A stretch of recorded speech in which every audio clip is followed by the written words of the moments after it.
Ya guys, kita menuju ke tempat mancing guys. Kita lihat nanti apakah ada hasilnya atau tidak. Mudah-mudahan hasilnya ada.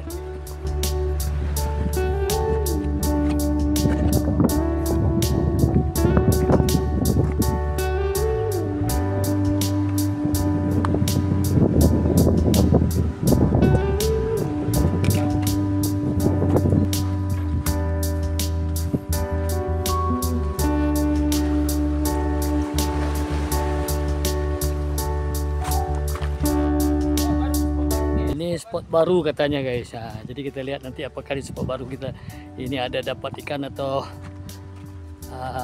zom guys ya. Kita lihat dulu nanti. Nah, ini kawan kita sudah mulai mancing guys. Iya guys, ternyata kawan kita nih sudah ada hasil satu nih guys. Mantap sekali.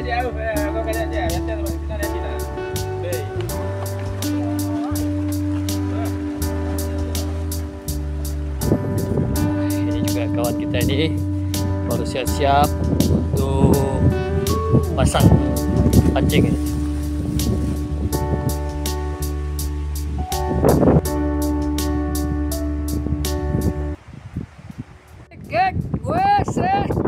Asik, luar biasa nih guys.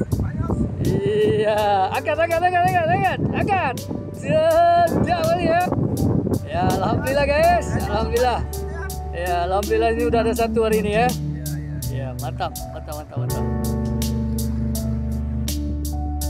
Guys, lokasinya sangat indah. Ini ada dua buah kapal layar guys.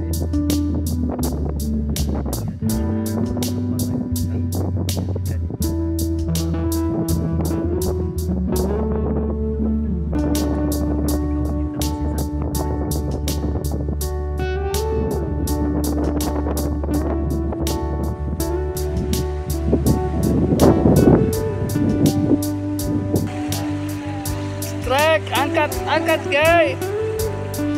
Wah. Oh.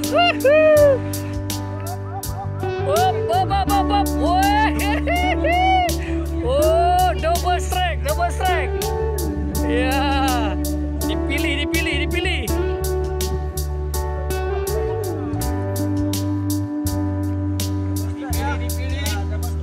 Double strike ya. Mantap.